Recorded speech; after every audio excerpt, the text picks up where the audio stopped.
Dabarinkaba, descendiente de los Basarwa Otentotes, recuerda con mucha pasión y ardor a Ananda, el gran amor de toda su vida.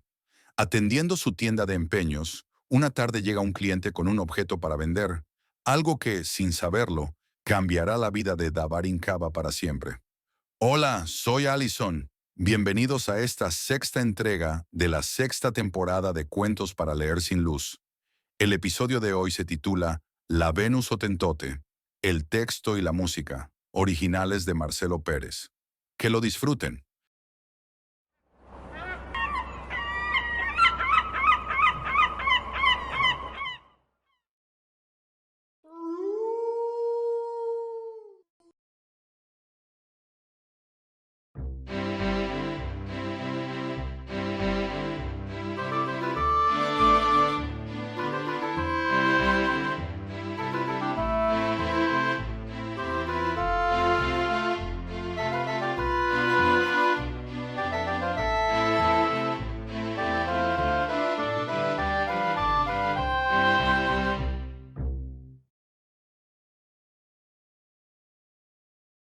A pesar que apenas medía 1,50 m, siempre se las había ingeniado para trepar al cuerpo de Ananda y morderle los senos.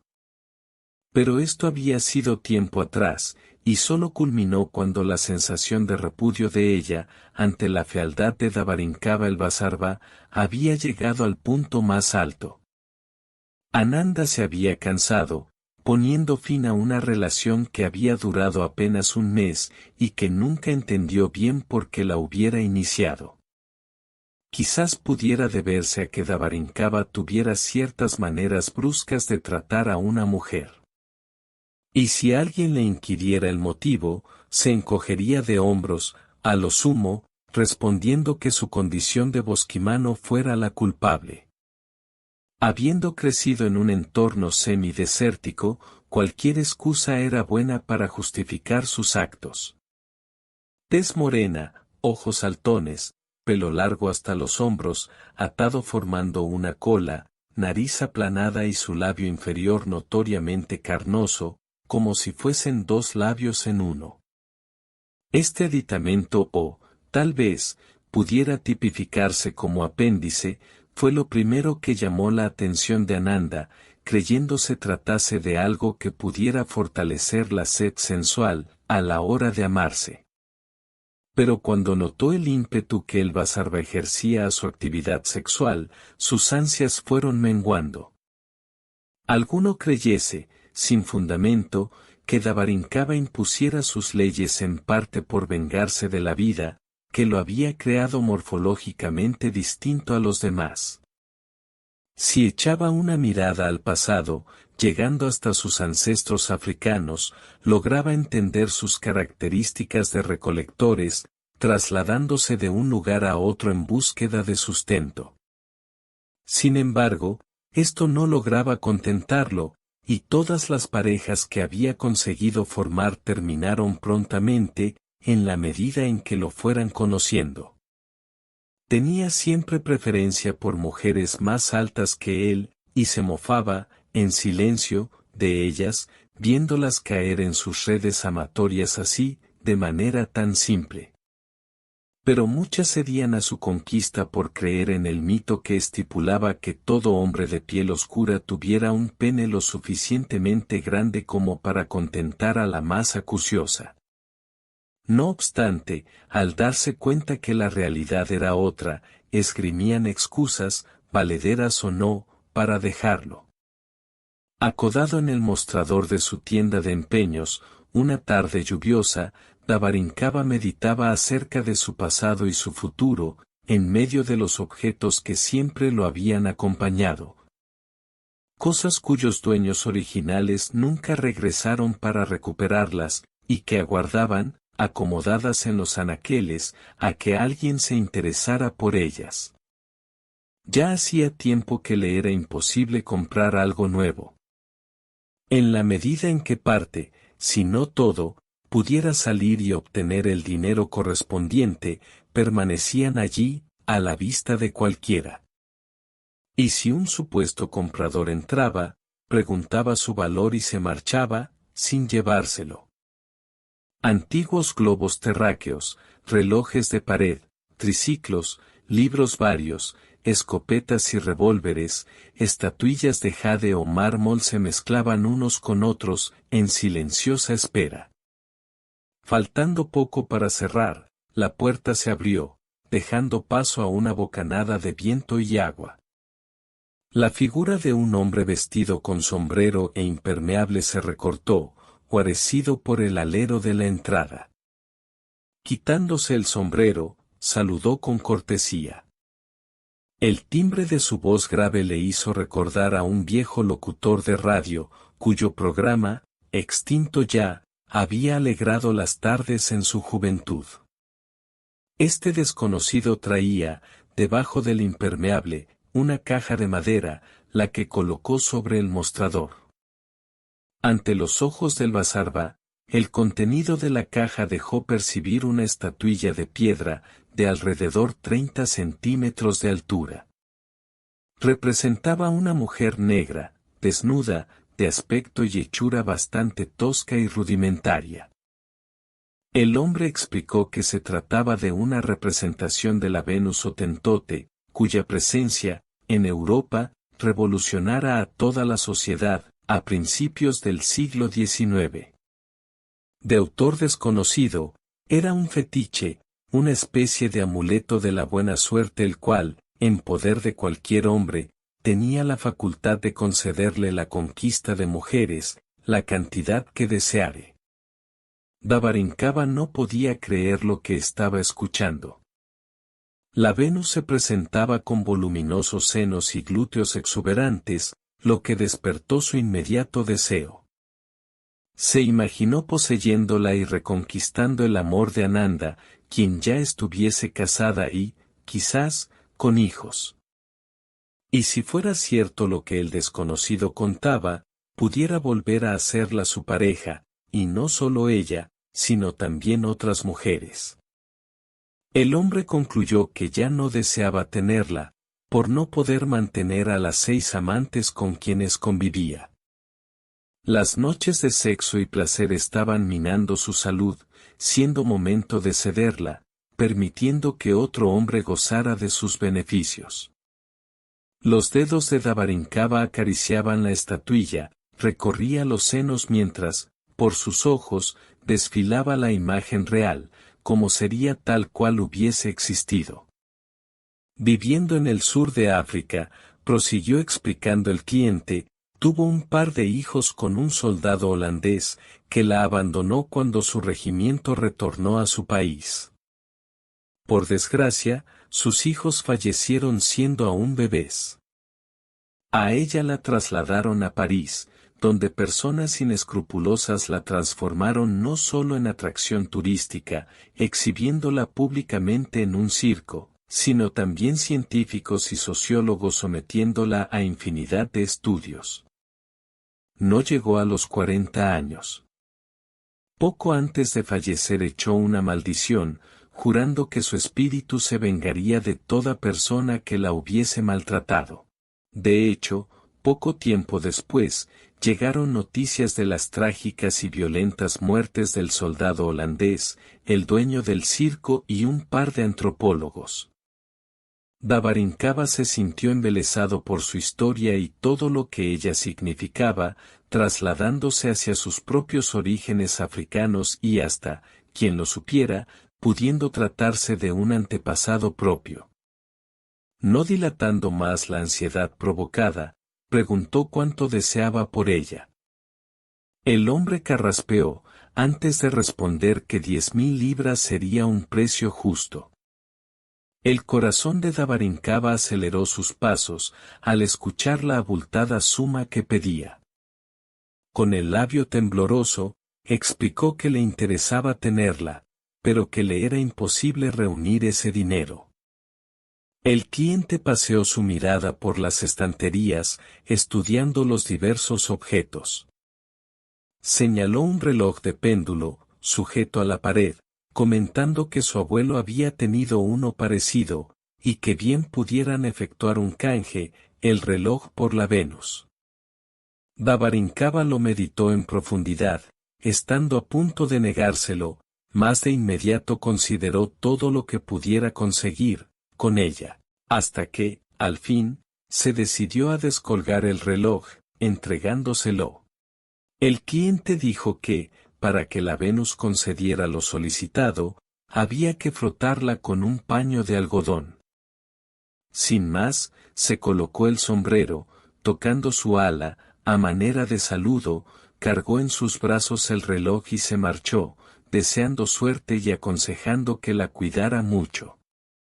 Dabarinkava quedó estudiando la estatuilla. Pasando sus dedos por su contorno retornó a sus ancestros, en el continente. Generaciones pasadas, reunidas en tribus, luchando por la supervivencia. Deseó que el tiempo transcurriera deprisa, ese día, para llegar a su casa y dedicarse, en exclusiva, a pedirle recuperar el amor de Ananda, o bien conocer una nueva mujer. Revolvió en todos los cajones de su negocio, en búsqueda de un paño de algodón, tal como le había aconsejado el desconocido, pero no tuvo suerte. Hasta que recordó el pañuelo que llevaba en el bolsillo de su pantalón, el que, de inmediato, carcomido por la ansiedad, utilizó para repasarlo por la estatuilla. En la medida en que lo hiciera, le susurraba varias veces el nombre de Ananda, como poniéndola a prueba. Como viera que transcurrieran los minutos y nada extraordinario sucediera, guardó la Venus en su caja, disponiéndose a cerrar la tienda. En ese momento, entró una mujer, llevando en brazos un bebé y empujando un carrito donde se veía un niño de entre 2 a 3 años. Dabarinkava no pudo dar crédito a sus ojos. Ananda en persona, luego de tanto tiempo, estaba ahí. Un poco más avejentada, pero igual mantenía su gracia y estilizada figura. Dabarinkava, sorprendido, se alegró sobremanera, olvidando, por el momento, que la Venus estuviese ejerciendo su influencia. Ananda comenzó a hablar de cosas sin importancia, entrelazando recuerdos de cuando ambos fueron pareja. Dijo que se había casado hacía ya un par de años pero que no estaba conforme con su marido, y que, por lo tanto, estaba dispuesta a divorciarse. Además, y esto fue lo que más sorprendió al Vasarva, confesó que haber roto la relación había sido un error, deseando volver a ser su pareja. Que no se preocupara por los niños, se los dejaría al marido. Y que si estaba de acuerdo, en ese mismo momento prepararía unas maletas y se iría. Dabarinkava no podía creer lo que estaba escuchando. Con ojos cargados de emoción comentó que la esperaría en casa, recuperando la felicidad que antaño disfrutaran. Como los niños habían comenzado a impacientarse, se despidieron rápido, con un beso en los labios, quedando en verse más tarde. Un halo de felicidad envolvió a Dabarinkava. Estudiaba de cerca a la Venus, convenciéndose que, en verdad, ella había sido la encargada de volverlos a reunir. Pero como si un resto de incredulidad aún persistiera, tomó el paño, volviéndola a frotar. Susurró unas palabras, pidiendo otra mujer. Y estuvo aún triste cerrar nuevamente cuando 2 hermosas mujeres entraron en la tienda.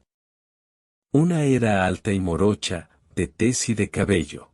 La otra, de pelo trigueño y blanca como los nórdicos.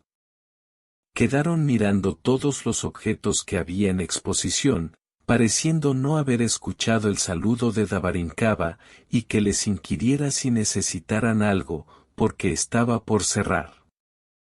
La rubia fue quien primero habló, preguntando si vendiera consoladores. Andaban buscando penes de madera, habiéndose acercado allí creyendo que los pudieran hallar. Dabarinkava explicó que no tenía ese tipo de mercadería, que si lo deseaban, pudieran acercarse a una farmacia. La morocha comentó que andaban en la búsqueda de sexo, y que si no consiguieran los consoladores, les diera lo mismo si fueran de carne real. El estómago de Dabarinkava sufrió leves cosquilleos, cuando les ofreció practicarlo con ellas, si lo desearen. Ambas mujeres se miraron, sonriéndose mutuamente, y dijeron que harían una apuesta, a ver cuánto pudiera aguantar cada uno. Al Basarba le pareció magnífico, invitándolas a su casa. Las chicas lo vieron meter, en una caja de madera, una estatuilla que había sobre el mostrador. Aguardaron a que cerrara y salieron los tres. Cargando entre sus brazos la caja con la Venus Hotentote, Dabarinkava caminaba con una sonrisa de satisfacción trazada en sus labios. Yendo escoltado por las chicas, su baja estatura era más notoria. Su morada resultó ser un apartamento sencillo, en un primer piso. Apenas un living, comedor y un dormitorio era todo lo que necesitaba para vivir. Les mostró la cama, comentándoles que fueran desvistiéndose. Las mujeres, desnudas, resultaron ser muy hermosas. Tanto una como la otra portaban grandes senos, lo que consiguió aumentar la pasión del Basarba, recordando la figura de la Venus, encerrada en la caja. Estando las chicas ya listas en la cama, tocaron a la puerta.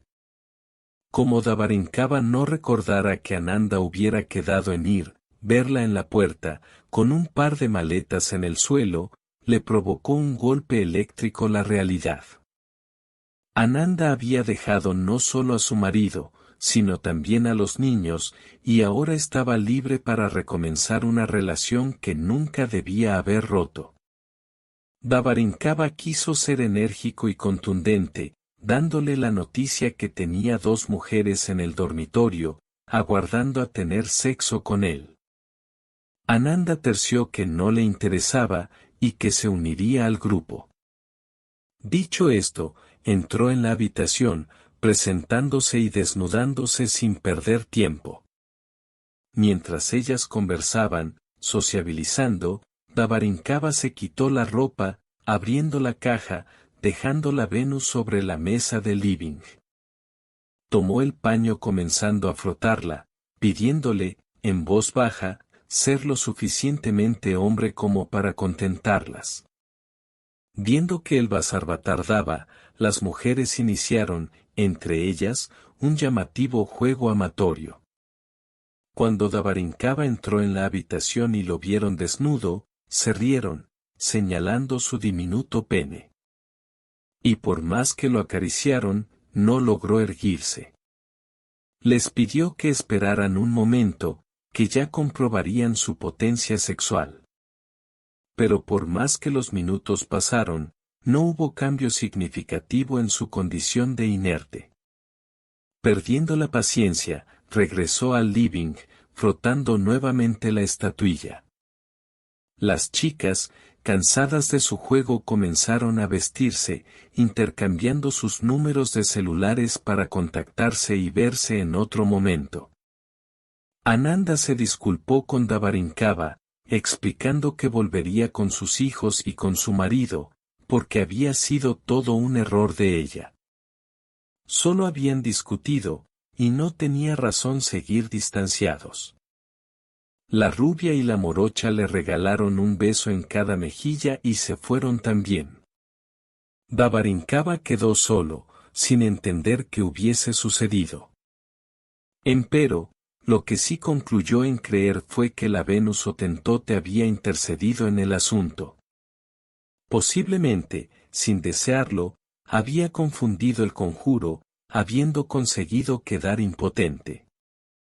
Y lo peor del caso era haber perdido no solo una nueva oportunidad de volver a tener a Ananda, sino también el hecho de haber pasado vergüenza delante de las otras mujeres, y encima haberse reído de él.